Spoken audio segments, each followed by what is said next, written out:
Good evening. You're listening live to the Extreme Movie Show. I am your host, Rob, broadcasting to you from the Pinos Palace. I am in the Extreme Studios, and that's just west of Orlando, Florida, as we like to call it here in Central Florida, due to the high crime rates. I'm on a palatial 5-acre estate here where, I just like to spend time talking about movies and television and all sorts of stuff. And as an 80s kid, I am fortunate that I have the 90s kid RDV that likes to help out, as well as the Millennium Kid, Gen Z. I don't know what to call him, the young 27th pixel. But tonight, I have Easy Eric Breen, the 70s guy who really is a specialist in old movies. And Eric, thanks for showing up tonight here on this Thanksgiving weekend. Tonight's movie, Eric, we're going with a Paul Newman 1958 special, The Long Hot Summer. And if you're into old movies, you're going to recognize all these names. Obviously, his future wife, Joanne Woodward's in here.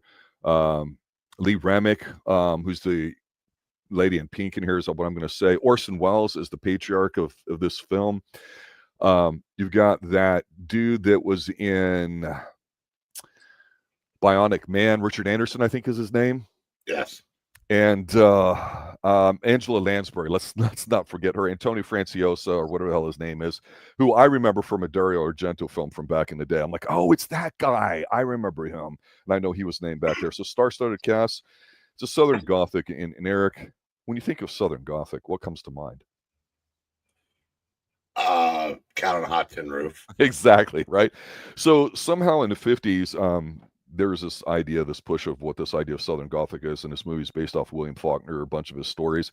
So basically, it's about this guy that's an arsonist that goes to a small town, and he's just got what the young kids today would call riz, which is stupid for charisma, but also work ethic. And of course, nobody cares if you lie, cheat, steal, or swindle to get what you want. That's kind of overlooked today. And who cares about moral and ethics? However, I thought I had seen this, but this was a first watch for me because I had seen the 1985 Don Johnson one with Sybil Shepherd. So I was familiar with it. I'm going, oh, man, it's actually the original. But let me start off by saying this. I think some of the best things about this movie is the theme song's pretty nice. The score is kind of unremarkable. It's just there. Absolutely brilliantly shot. Beautiful film to watch. Very lush. Paul Newman is a good-looking guy. A lot of beautiful things to see in this film and all that. It really is about Orson Welles' desire to live in the future, as we say, pass your offspring on, have your legacy, whatever that may be, which usually means people. And we can argue about the sexuality with it, which is what William Faulkner and a lot of playwrights here in the South had to kind of hide. And you definitely get in here. So, Eric, I wanted to ask you, you love a lot of older films and all this. Where does this sit with you in terms of how great this film is as an older film or just in general? What's your initial take on the film? Well, first I was going to say, why did William Faulkner hide it? Tennessee Williams didn't. They just had to clean him up for the movies adaptations. What I liked about this movie is I kind of like melodramas. I said, give me, Giant, the James Dean movie. I kind of had a soft spot for stuff like Dallas and Dynasty and things like that. And this one in particular, in 1958, Paul Newman made two movies that were kind of, I don't want to say similar, but I mean, there were things about them that were similar, and then obviously things that were very different. This and Count on a Hot Tin Roof. Mm-hmm. Both of them had the town patriarch, Will Varner and Big Daddy, but they were completely different kinds of characters. And this movie is a little lighter in tone, even with what happens towards the end of the movie, because it has a happy resolution. And there's just something about these kind of movies that I like. And okay. Paul Newman is a very good actor. I mean, I love him in these kind of roles. Ben Quick and Brick are two different people, but that's it was a fun watch. And I'm a huge Orson Welles fan. Who, anybody that watched our Touch of Evil review knows. Mm-hmm. And it was nice to see him, and because he also made two movies this year, this and Touch of Evil, and the two characters couldn't have been more opposite. But right. It just showed Orson Welles' range, and so this had everything that I like in movies. I think the only complaint I've got about this film, honestly, is as much as I love Orson Welles, and this is going to lead into us, starting off the movie and the setting for it and all that, is I had a difficult time actually kind of physically understanding what he was saying. And here's the thing: when you watch these Southern films and people have accents, there are different accents here in the South. I'm speaking to Tom, who seems like he's across the pond, or anybody else. So in the South, you have a Carolina accent, you have a Florida doesn't really have an accent. It's more of like an Alabama accent. You have a little bit of a drawl where you extend out on your syllables a little bit. And you get that here. So it can be good or it could be bad. But just physically, the enunciation, it just seemed like Orson. I don't know if it was the print or what, but it's tough. And the reason why I say that is because everything today, commercials and movies, you have a hard time with the vocals and you crank it up to hear it, and then when they get an explosion, it's really loud. I mean, obviously comic book movies have dumbed that down, as well as the lack of lighting, sir, because that's the first thing that struck me about this film is I didn't know how dark of a movie this was going to be or how sinister things could get, right? So when it starts off and basically you see this burning building, you're like, hey, that's kind of cool, because you forget what a real fire looks like on film, and it looks fantastic. And we find out that Paul Newman's character, Mr. Quick, he's basically, being told by the judge, yeah, well, we don't have any proof, literally, so you need to pack your bags and get up by the morning and go. And then he's, Paul Newman's walking across the street and the car goes by him, convertible. And of course it's Paul Newman. So these two hot chicks pull him up. And as soon as this point, when he goes in there, I'm like, I get it. This is, if you don't know a lot of Paul Newman or you saw him later on or whatever, his acting is really spot on in here. And, the two ladies that pick him up, one of them is part of the Varner family, the other one kind of is extended. So he gets into a situation early on where he goes to a small town, and the whole setup here of driving through the small town, it was filmed on site in Louisiana, a little tiny small town. I can't tell you how much I felt like I was in the movie because of how these small town hall looks, or the one or two main streets that you have with all those things. Those things are usually a relic of bygone eras, and unless you've been to them or down here in the South where they still exist occasionally, I just thought, wow, I really felt this movie, and I really liked how it took its time, where he just goes to those people at the town hall and says, hey, what do I got to do to get work around here? And the guys basically say, hey, you want honest work? You do this. If you don't, you do this. And they're all kind of watching out for him because the only thing we see on the town name is Varner everything. So he knows this guy Varner, whoever it might be, runs everything. As we find out, that'll be Orson Welles' character. But in the meantime, other people get presented to us. As this thing all set up and everything to you, Eric, I mean, like, what's kind of going through your head? Is there something that you'd remember from before, or you just caught on the past watch, or what stood out? Well, when I was watching this for the first time, I was thinking, okay, you've got the main character, Ben Quick, whose father was an arsonist, and like I said, the sins of the father have been visited upon the son. Mm-hmm. So when there's a fire in that town, they automatically assume it's him. They chase him out. So he's got to find he's got to move on. So he goes to the next town, and of course, like I said, he's a handsome drifter. So he gets picked up by who turns out to be like the daughter of the town, patriarch. And of course, I said the one that's already married, who is, way more outgoing than, like Eula is way more outgoing than Clara, but Eula is married to Clara's brother. Yeah. So one you party with, one you marry. Yeah, but that doesn't stop her from flirting with Ben. And so exactly. I'm wondering, okay, what kind of character is Ben going to be? Is he actually going to be someone with with good moral character that just kind of plays around the edges to get what he wants? Or is it going to be a full-on cad, like maybe he was real close to being in, say, HUD? But then I kind of, it didn't take long for the movie to realize, that he's going to actually be a good guy. You kind of can tell that almost right away. After a couple scenes, and when he mm-hmm. when he gets taken and given that old house to that a couple acres to farm, and it's just I don't know. You just kind of tell that everything was going to come together. It was just how they got there, which was going to be the fun of the movie.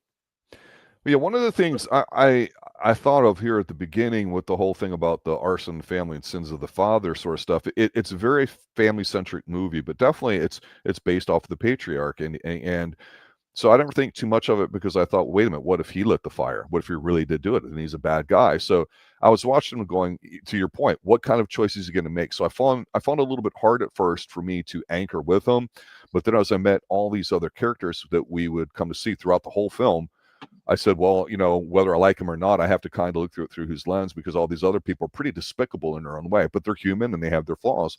Like you said, Lee Remick, the married one already, she's basically a sex kitten kind of thing or whatever like that. She's just happy to be a kept woman and have fun and party and all that. And that's all she cares about. And her son is basically, her son, her husband is basically kind of like a wimp.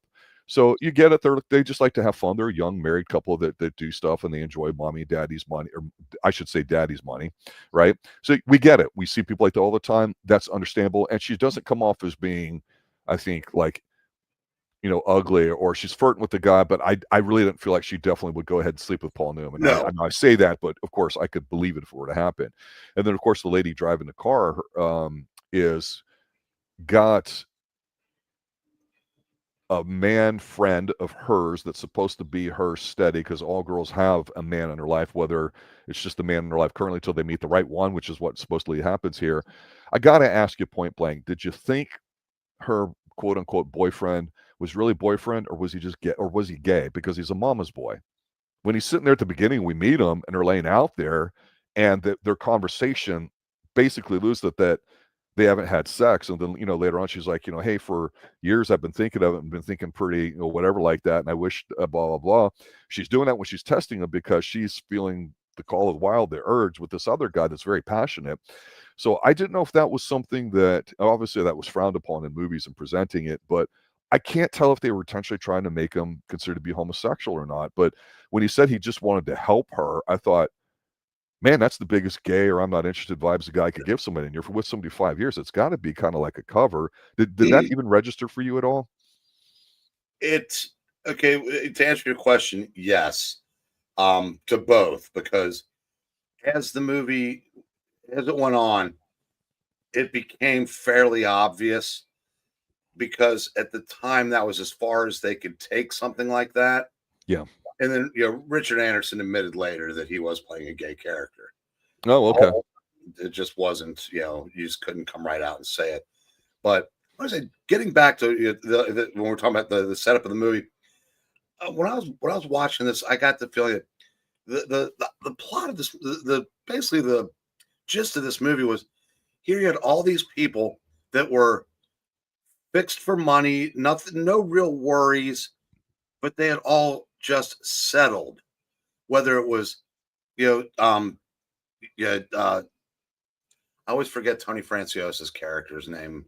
Tony. No, it wasn't Tony. No, I'll look it up. But he and his wife, they're just, you know, he's a clerk at his father's store, you know, as the son of the patriarch. Jody is his name. Jody, thank you. Yeah. Eula's content just to, like I said, be a party girl. Claire is the buttoned up school marm with the prim and proper boyfriend. Minnie has just become a long suffering girlfriend to Will, and Will is, you know, Will seems to be the only one motivated to do something about this, and Ben Quick becomes the agent of his change, and he comes in and shakes everything up, you know, with Will. You know, Will thinks he's pulling the strings, but you find out really, you know, Ben was his own man, and he didn't do anything that he didn't want to do. So that was kind of the way I felt, and that's when I realized, when I figured that out, I said, yeah, everybody's going to have a happy ending at the end. There's just going to be some, you know, obstacles in the way to get there, and that's fine, because I said that's, you know, I don't mind when a melodrama has a happy ending. If I wanted everybody to end up miserable, then I watch noir. Yeah, and that's a good clarification there, because Gothic, we think of like England, we think of like Hammer horror films, we think of somber kind of tones or whatever like that. Not necessarily violence or whatever, but just a little bit more intense. But you're right, noir definitely would be the counter agent to this. So once you find out, like you say, the setup of all the people and everything, I agree. So what's interesting to me is I always think of, like, you can only assert yourself, and when you do that, things can happen. It doesn't mean you're automatically going to get what you want or whatever, but it lets people know that you're moving from point A to point B. It's kind of like, you could be browsing in a store, looking at stuff, grocery store, or you could be I'm going over here to get milk, then I'm going to cross over here and I'm going to get bananas, then I'm going to go over here and go check out, and I'm done, right? And when you decide where you're going, you have a different pace when you walk. It's let's go while I'm walking. And so it's interesting because the way you described that about everybody just kind of dialed in and content, they were adults, they were established. I'm not saying they were lazy, but they really didn't have anything to worry about. So in their little bubble, because they controlled everything, they had nothing out there. And of course, when something is different from whatever that bubble is or the norm, it draws attention to it. So different works. Now, being hot, good looking, and sweaty like Paul Newman is in this movie, you're going to get what ladies are available attention and then some. And it's a very small town. So I liked how when he comes in and you pointed out that he's a guy that wants to do something, he's assertive. He immediately is like, okay, I need to find out who this person is. He goes to him. Turns out, of course, the connection with the ladies that picked him up. One of them's the daughter. Meets all that in two. And from day one, he's got a plan. So he's planning to work. He's working the plan, and that's it. And he is carrying around a stigma, right? That he's an arsonist or whatever, because nobody seemed to know him. But the thing is Orson Welles comes back because he'd been in the hospital. He's like, I think he said he was 61, so his name's Will Varner. He's the main man. And when he comes in, I popped hard because he's wearing like this white shirt, but then he's got like this red, it looks like a bathrobe with a V on the pocket. It was always over your left chest area and all that. And it's stacked immaculately with, I think, 3 cigars in. And I thought, what a effing look. I wanted to go with that as Halloween, but nobody would get it. It was Orson Welles is just so phenomenal. But again, I had a tough time with that. But the thing that surprised me the most about this film, because you're right, you don't know how it's going to go from A to B to C to get to the ending. Surprised me the most was Orson Welles, because the way he is, he's a straight on businessman. I actually thought his character, and this is not a knock on Paul Newman or anybody else by any means, I thought his character was the most interesting because of this. He's widowed. So he's got the one lady that's hot for him that he sees on the side. And of course, she's always going to want more. That's how it is with women, generally speaking. They don't want to be whatever. He has a legitimate beef with, I keep saying Tony Franciosa, Jody, about going on because he said things have gotten kind of soft or whatever. And then he hired somebody. So he's like, he thought he did good. And he's like, who'd you hire? And he says, Ben Quick. And he goes, you don't know what the hell's going on. And da, da, da. So there's levels that the character has instead of just being a blowhard or like a boss hog, which is, to me, it had to have been modeled after this, right? From Dukes of Hazzard in the 70s. So there were several scenes with him that they could have just kind of kept it easy. Oh, he's the guy that just cheats and swindles everybody. Maybe Ben's gonna, do whatever. But the thing is that's not what happens. So we'll talk more about that towards the ending because that's when it really happens. But you see Ben quickly impressing upon him, hey, I'm the man. This is what we're gonna go here. They talk, they negotiate. And again, being assertive doesn't mean anything. And he goes, you're just a young guy and you just think I'm an old fool. Maybe I am, but I was young once and I'm the one that runs everything around here. So, blah, blah, blah. But then he says, you do this for me? Go sell these horses. And he does it. And he does it in a way where he kind of proves himself. He gets a promotion. He goes to the store. One of the ladies whose husbands bought one of the horses, they were wild horses, so the guy couldn't find them. So she's like, we got a problem. And he says right in front of Jody, well, you're complaining to the wrong person. And he takes it upon himself to go over there, take was it $30 out of the register to give it to her, and she leaves. Now, you could argue that you shouldn't have swindled him in the first place. And this is where I started. This is where I was still kind of conflicted about, is he a good guy or a bad guy? Because he knew he was selling people a bunch of bad, lame horses. That's why I said I had a tough time getting into the character. But then after I said, okay, I don't think it was meant to be that way, but that's how it came across. And this is the part where just Jody's basically like, this guy's gunning for my spot, and he doesn't know what to do. And nobody knows what to do. Why? Because they don't have any drive.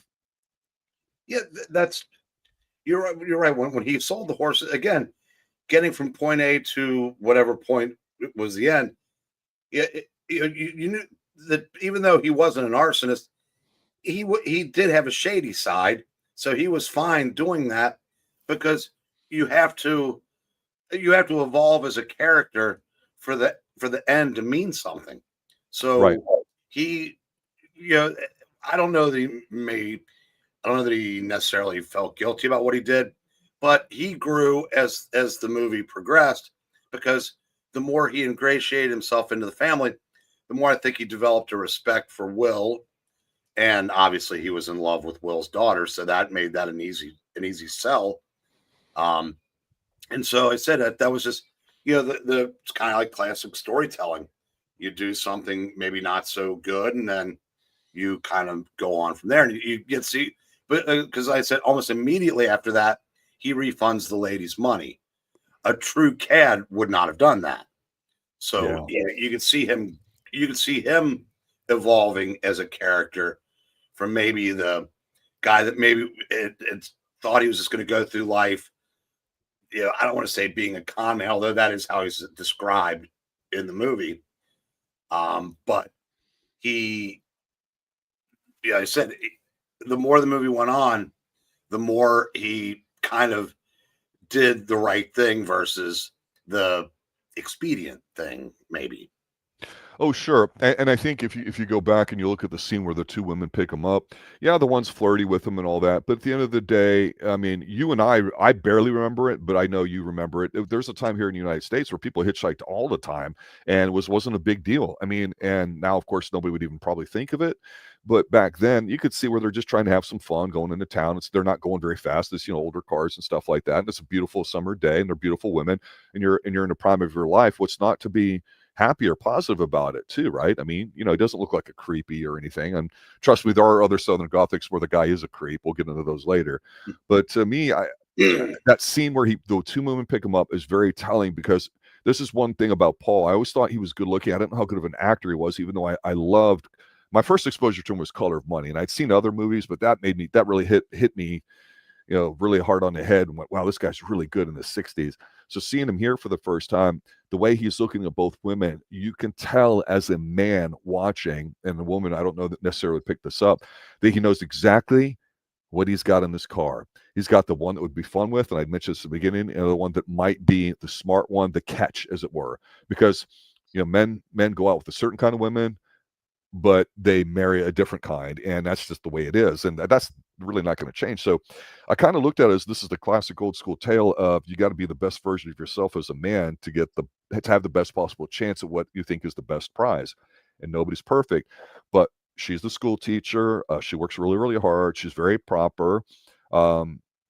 It's, I don't know how cheesy some people might see some of the dialogue is, but I actually thought this was dialogue you could follow pretty quick. And I think they had to use a lot of words to kind of say what's going on, because you can have that kind of heartfelt and intelligent discussion today in, I think, most movies, just because people would think it's bullshit or everything sounds the same or just doesn't sound authentic. Here, I got to give everybody credit. It felt like what they said was really good. I mean, so it didn't seem like somebody was out of place with their acting or the chemistry wasn't there. This is a movie that I don't even think that they're acting. It's just I'm watching it unfold. It really is that good in that way as far as their performances. Yeah, I would agree. Like I said, every time I watch this, I've seen this now a few times, and I've seen Cat on a Hot Tin Roof, which we should do one of these years, and look at the parallels in that movie, and there are a ton. So I said, if we ever do that, I mean, you'll notice. I said that because in Long Hot Summer, Paul Newman's Ben, Jody feels like Ben is replacing him as Will's son, and because it seems like everything he does is right and everything Jody does is wrong. Now, really, Jody's not really doing anything, whereas in Cat and Hot Tin Roof, they're the two brothers. The one that did everything that Big Daddy asked, went to law school, married up, had a bunch of grandchildren for him, can never get his approval. And Paul Newman's character, who was a sports hero but has now become a bitter drunk, is so clearly Big Daddy's favorite. So I think that's, in Long Hot Summer, I think Jody was feeling that way, that he was being replaced, and leads to, like I said, the one legit dark moment of the movie. Right. Now, look, you and I are both sports guys, and I think we would probably lean towards the 70s and 80s being a better generation of sports competition than currently. That's just to troll people a little bit who listen that are young, but big sports guy. But as fans, I think everybody can relate to the fact that If a team's not doing well for whatever reason, you can watch the film, the tape. You can have the right game plan, and you can bitch about play calling and stuff. But at the end of the day, when things are going bad, you want action being taken. You want a scalp. Then eventually that leads to, I want to fire somebody. We see it all the time in college football and sports. The players are wrong. It's, well, we can replace a coach. And not here to talk so much about sports, but the idea that something needs to be done. There has to be action that has to be taken. And I think it's interesting because, the rational mind, when you get past being angry there, says, well, who am I going to replace him with? What there's going on. And so this movie definitely picks up here in the second act for the two reasons. One, I mentioned earlier about Orson Welles' character revealing layers of what he is looking for with what time he has left. Because remember, he's not a sad sack, but he mentioned how they cut almost every organ away that, he thought he had inside. And he's like 61, he mentions a bit later. And that's old for back then. And especially somebody that's been in the hospital for a few months, because he had been gone for most of the summer and he's just returning back home to see everything just kind of going So when he sees this young upstart, even if he himself wasn't sure about what he wanted with his legacy, now that he doesn't have a wife, he definitely knows now when he sees somebody that's taking action and initiative. So as we see Ben Quick kind of moving up the ranks, as it were, or whatever, he does pull him off the side and tells him certain things, and Ben produces. And he goes about it in a way that makes sense. To your point, it's kind of like a bit moral in a way. And one of the things I thought was interesting too, and I don't think they dove into it, it wasn't so much, Jody, Tony Franciosa's character. At first, I kind of thought, oh, he's a little bit soft, he's a little bit weak. But then part of me goes, I don't know how much they leaned into it, but there's a couple scenes in here with him and Will Varner, the senior there, where he basically tells him, yeah, you and I just don't speak the same language. This is what I want. And honestly, I think a lot of people look at it today and go, oh, my daddy's got to listen to me. He doesn't understand and this and that. And they would whine and complain. But I think they are having a couple actual genuinely heartfelt conversations as father and what was to be expected of you as a son. And he just basically realizes that's not the case. I'm not saying he doesn't love him or that he should be, but back then guys didn't really verbalize that much. They sure didn't like pat you on the head or hug you, right? He's like, son, the love is that I raised you as a functional adult and you're just not producing. And it's no bitch and complain about why. It just is what it is. So I got to move on with my legacy. And he basically says that to him. And there's a scene where, Jody basically says to him, about dad, well, what is wrong? What have I done wrong? And he doesn't really answer him like, you fucked this up, you fucked that up. It's just, you realize sometimes that happens. So I actually said that, it'd been easy to take that relationship and kind of just make it sound like, okay, he's a wimp, the other guy's gay, so by default she's going to end up with Ben Quick, right? But it wasn't really, I think, about that. I think what the movie's doing is showing you that, you can have a nice relationship, but it's not a real one, or it's a fake one, or it's a one of convenience. What do you really want? And until you sit there and say, this is what I want, this is what I need, you're not going to get it. So who are the only two people that's got some juice? It's Ben Quick and it's Will Varner, the senior, because he basically tells them in no uncertain terms, look, and he tells the family members the same thing. What I want is my legacy, my name on everything. Why? Because I've got grandkids and grandkids and grandkids. And he's arguing with his daughter towards the end here about what's going on. And she goes, well, I'm sure you'll have the biggest funeral in town. And he goes, well, I won't care about it. I'd expect it because all my family that I don't have right now is going to be there, meaning that's what he wants. And he sees it because he basically tells them, hey, you marry my daughter, I'll hook you up. So I don't think this was necessarily as harsh as it sounds. I'm trying to justify it here a little bit, and I want to hear your take on this. It's kind of the old school way of how you would set people up. You met somebody from a family you thought was reputable, that they had assets, that they could continue on the family name, because that's all what arranged marriages and everything else was there too. And over the centuries and whatever society where we put it behind, I don't want to say disguise, but we would put it behind a bunch of pomp and circumstance to get married and everything else there too. And that's the whole thing. And remember, he's old. He doesn't have any kids. But if she marries this guy, he thinks that he's going to have some sons, and they would be a good one, because this guy is a go-getter. He's making shit happen, and he seems to be somewhat ethical. That's not to say he is, but I think he's just respectful of the guy's work ethic, because let's be honest, the two guys were playboys in a sense. And well, the one was a mama's boy. So what the hell else is there? And frankly, there's a lot of guys out there that are probably okay dudes, but which ones are real workers? Which ones are the real catch? And so I can't believe that I'm saying that this movie really is more about that than just, it's Paul Newman, it's a bunch of hot chicks here, and what's going to go on. But it's so clearly obvious about that. I didn't feel that that Orson Welles was playing a bad guy at all. What did you think about that whole subset or whatever? It wasn't really a story arc, but it was there. No, there's no question that Will Varner is a benevolent town patriarch. He truly does want what's best for everybody. And I think and that includes his family. And I think he looks at his family as that they have kind of relaxed and settled, that they're content to coast on what he has provided. And I think, being the man who built everything, he wants more, certainly more for his son. Mm-hmm. And I think he wants more for his daughter too, because they have a couple of really good scenes in the movie that, based on, like him, what she, that he feels like she should want more out of life than to, marry a fop. And I think that, getting back to like whatever the whole movie to me is like, sometimes you don't even, and this applies to all the characters other than actually Will and Minnie. They seem to be the only two people that truly know what they want. Correct. Will wants, heirs and a legacy. Minnie wants, and I didn't look at her as a gold digger 1%. I agree.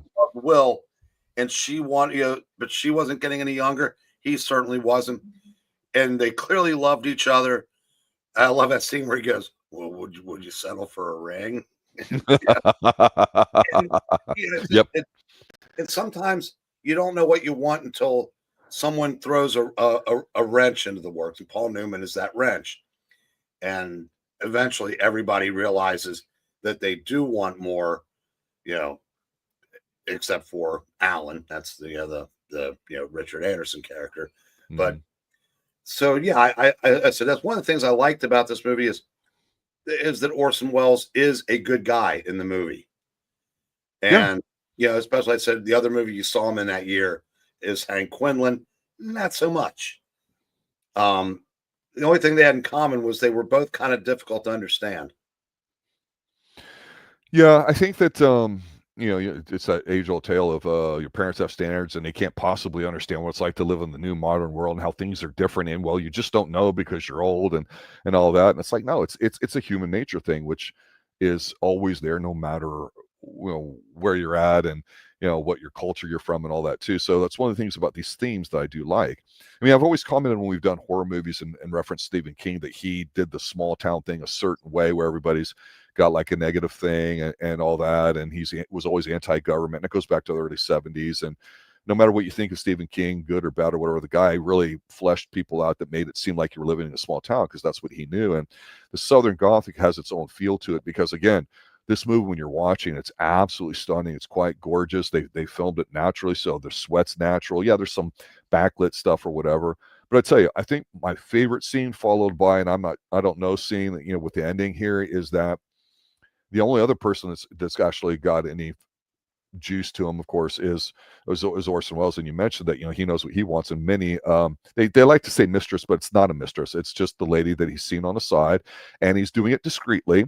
It's such a small town that they go to do a fundraiser for, I think it's for the church. So what happens is the couple of young, beautiful, eligible ladies that are out there have like cooked or made up like a little picnic lunch. And so whoever, donated the most would get to go have lunch with them.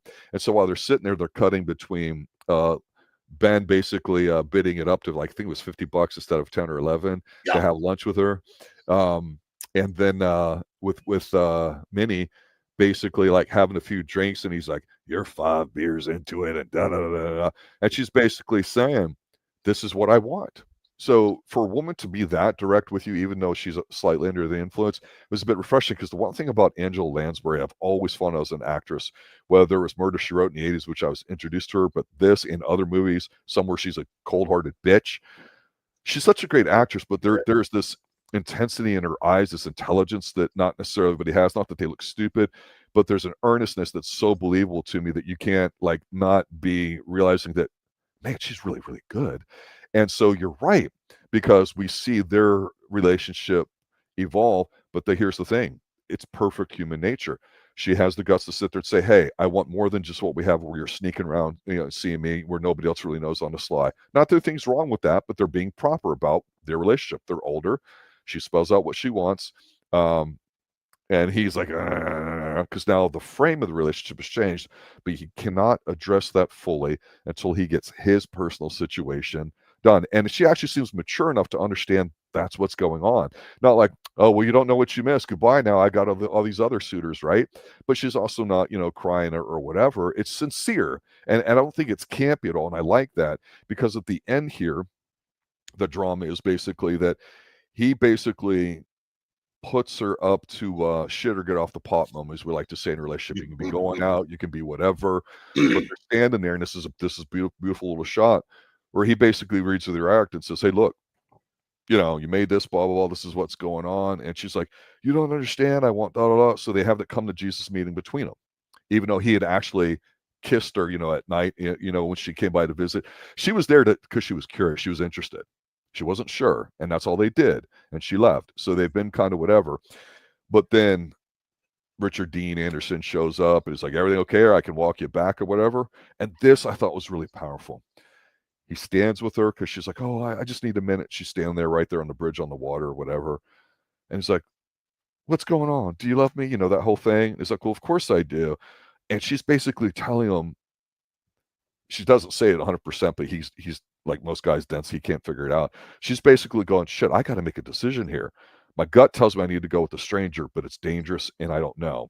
Or I could stay with the safe thing, but I'm not sure.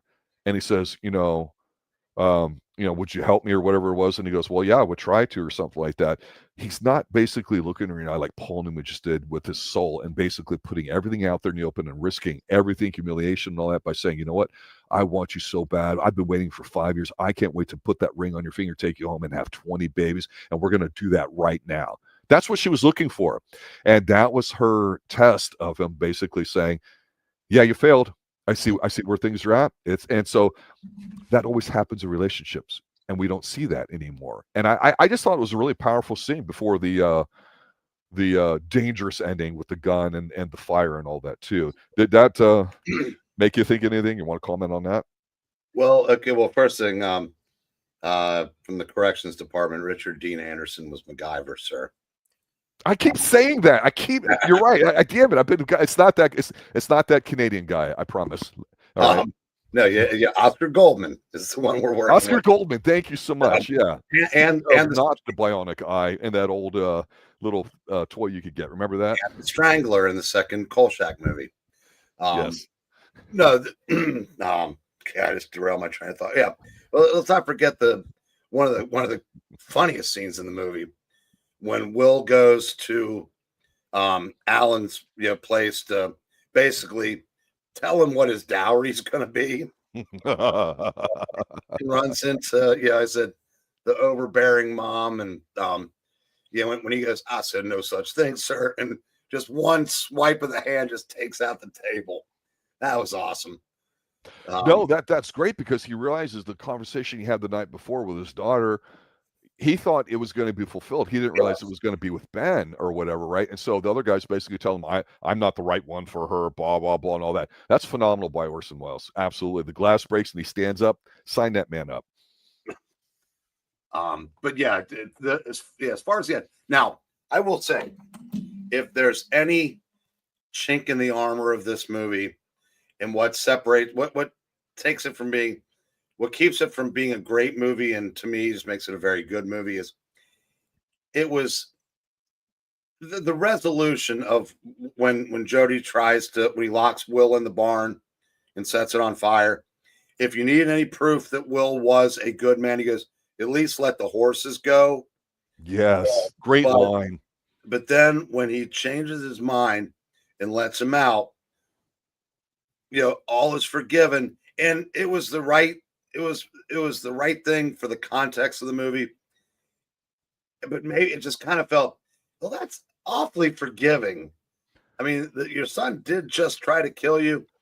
Now, it's one thing to take the blame. He goes, he said, who set the fire? He goes, oh, some crazy fool named Will Varner. And then he, but I guess maybe he looked at it as he was as to blame for what his son had become, because maybe he didn't do the right things to, maybe if he had treated Jody the way he treated Ben, Jody would have turned out differently. And maybe that's maybe all that, maybe he had that epiphany while he was in the barn. So maybe if I look at it like that, I can be a little more forgiving of the fact that it seemed like, that's more forgiveness, I think, than I could muster for someone that I knew would just try to kill me, even if he did change his mind at the end.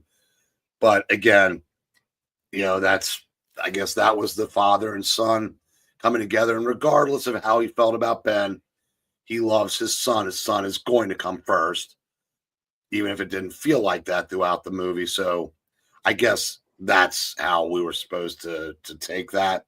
And then, of course, everything gets wrapped up in a nice, neat little bow, at the end.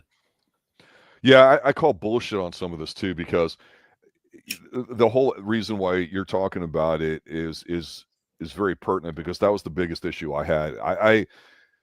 Okay, daddy didn't love me, so I'm going to lock him in a barn with the horses. I'm going to set it on fire, blame it on the other dude. Okay, you're a fucking pussy. And so even if I was to blame as your father for doing it, it's still a pussy action, and I can't trust you going forward in the future. Yeah, in the moment I might respect the fact that you have balls. I might feel a little relieved that you let me live or whatever, so I can be happy with what time I got left on this earth with my empire. But fuck you, go to hell. And I wasn't buying it, and I just thought, even though I said I didn't look at Orson Welles' character as a bad guy, and I think you explained it very well how he wasn't. And I even mentioned some of the scenes he had with Jody about their relationship, which I thought was compelling. Jody, you're a pussy, and you're weak-willed. Fuck you. And I didn't. I just I think it was totally the wrong thing. Now I'm not saying what the right thing would have been to do, but I'm not the writer. But I just know, as somebody watching, I'm going, I know you're escalating because you got to have the big thing here at the end, and you got to have a potential danger so you can go to the opposite side and feel lovey-dovey. That's classic brainwashing 101 from commercials and whatever Twitter and everybody puts out there, the order of stuff and advertising. That's psychology stuff. But I'm not saying I needed to see Will die, Orson Welles' character.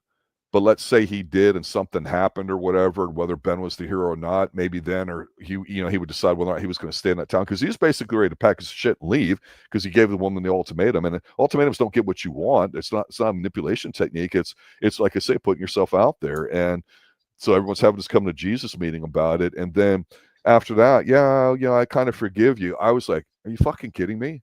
You worked your whole life to get to this point where you're trying to make everything work, and then your kid pulls this on you. I'm not buying it.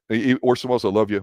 I ain't buying it. Denzel Washington in this role, however, I'm still not buying it. Okay. I'm just saying it did not. I did not believe it. And I said I've kind of gone. Well, just in this review, I've gone back and forth. But also remember that too convenient.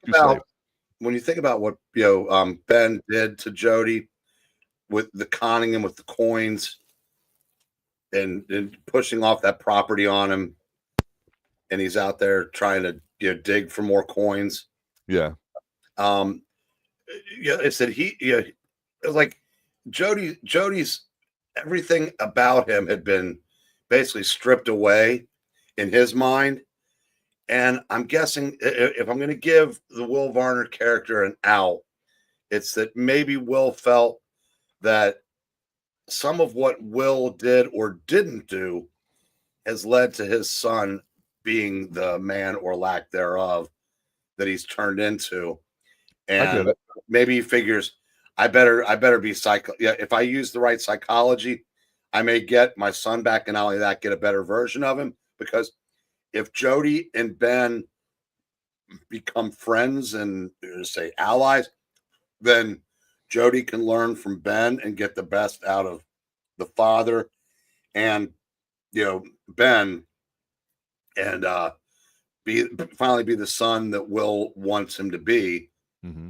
And so maybe I can kind of buy that, but again, like I said, I enjoyed the movie. That was a part of it. There was a little little hiccup, but I gotta admit, I marked out for the end of the movie, especially when Clara fed Ben's speech back to him verbatim. Exactly. That's good writing. And Yeah. when Jody and Eula are chasing each other through the house, and because he had the pep in his step back that you hadn't seen since literally the first scene in the movie. And so it's almost like you kind of felt like, yeah, they're gonna make it. Yeah, everybody's gonna fulfill what they their destinies and be the best versions of themselves. And because I said it wasn't one of those movies that was designed to have anything but a happy ending. So it did. Yeah, and I agree with you because, I mean, as much as I might think that there's no way he would have put up with that, there was enough of the interaction between them where you could see he did consider them, their thoughts and their feelings or whatever, too, especially the speech about speaking different languages and what he expected and everything. Bit contrite, bit simple in a way. But the thing about it, too, at the end is you just actually nailed it. And I thought it was a very beautiful description there, Eric, about how, and I had mentioned at the beginning about, these guys are boys, whereas Ben is a man. He might be young and inexperienced, but he's got a work ethic. He's already working on the best version of himself and just improving it. Where it took something big and traumatic that outside their bubble to get them to become that. And if this was a negative action that he took trying to kill his father and burn everything down and then realize the error of his ways, I could buy it. I don't like it because I think it's bullshit. But that being said, it does make sense in the context of this movie. This movie's not particularly sinister or dark. You're right. It's not. If it was Nor, the whole thing's burning down, right?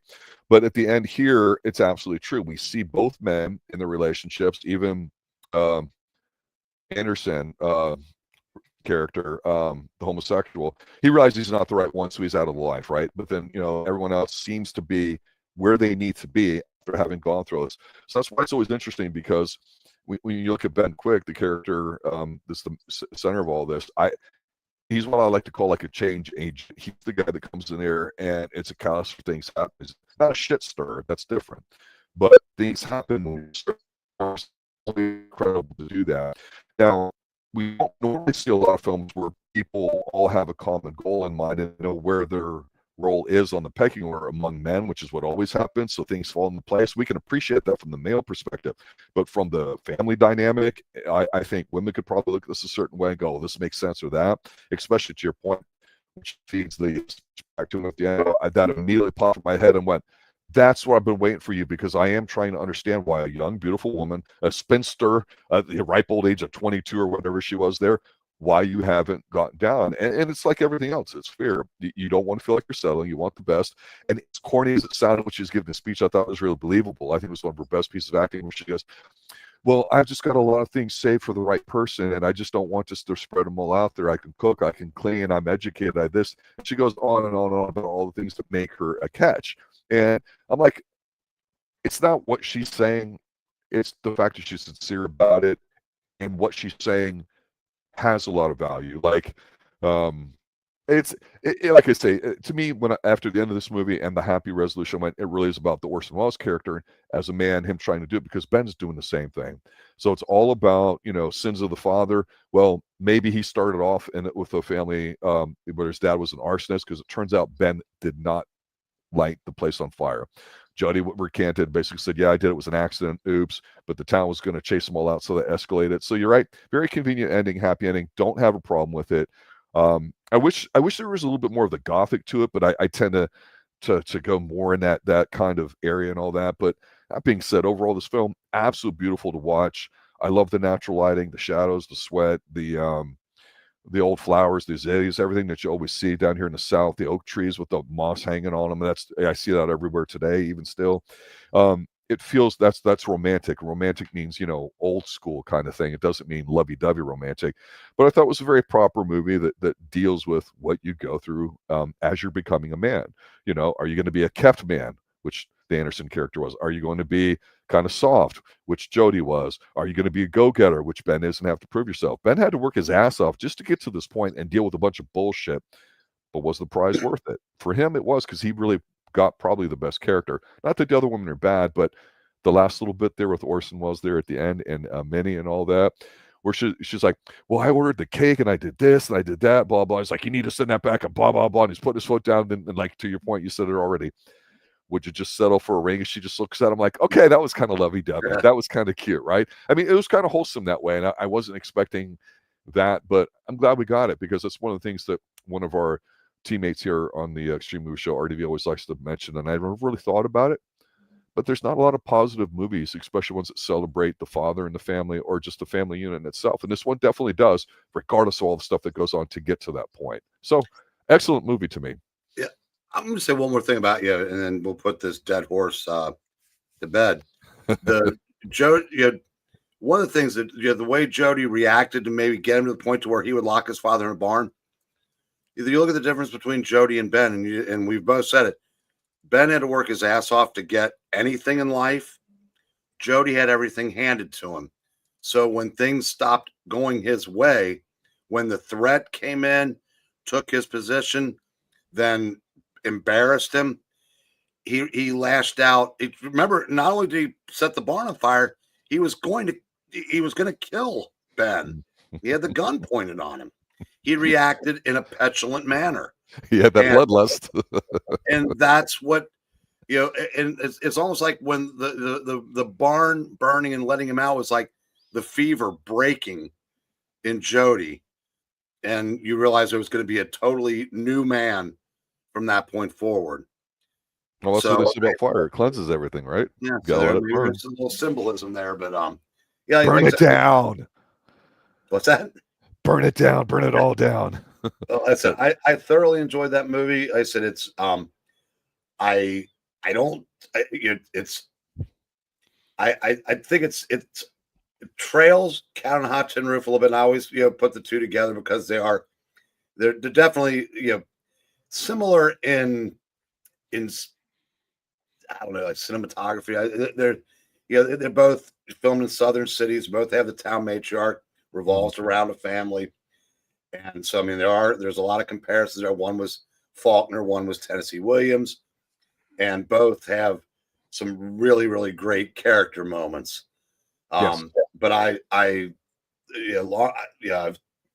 Long Hot Summer is a movie I will definitely watch again, probably a few more times before it's all said and done, because it's enjoyable to watch.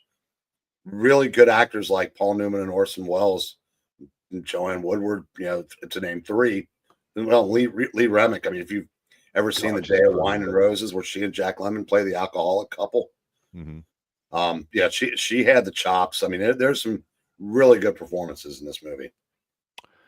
I think it's all the wholesome aspects of a movie, and what I mean by that is like there's not a bad actor, there's not a bad thing or a horrible scene, there's not really a lot of violence. There's the projection of a gun or whatever, but I mean, and there's no graphic sex. Obviously, sex is by and large what this movie is really about. Getting what you want and having your legacy. But it's not graphic or sex for sex sakes or whatever. It's about the meaning of a family. And so again, a lot of times these movies just aren't made anymore. But for us in the United States, for a lot of our overseas listeners, and we have a big contingent in Asia that listens to us because we do a lot of martial arts films.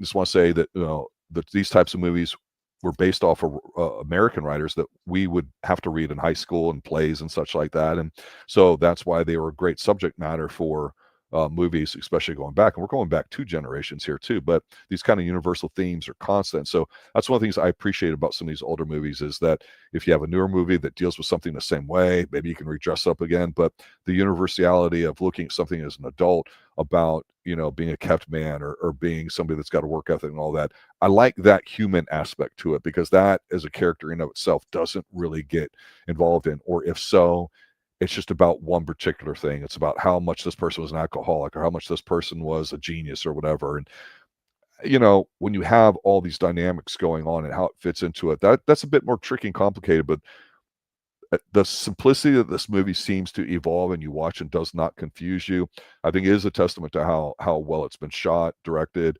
Like I say, it's a very verbal movie. There's a lot of words in there, but usually you can follow it. I just had a problem with Orson Welles understanding him physically. And the women are gorgeous. Everybody's dressed up. I mean, it just feels like you're in it. It's a nice little time capsule movie of something that doesn't really exist anymore, and that is the Southern Gothic tale, which is a big deal in writing at the time, and for a point there in movies. Cat on a Hat Tin Roof you mentioned, and a few others, definitely they're there. They never go out of style, and there's some that kind of have the tone to it, and they're fun movies. I enjoy them too. So I'm glad I had a chance to have you on, Eric, tonight, talk about The Long Hot Summer. Any other final thoughts? No, I think we've pretty much covered it. I said it's I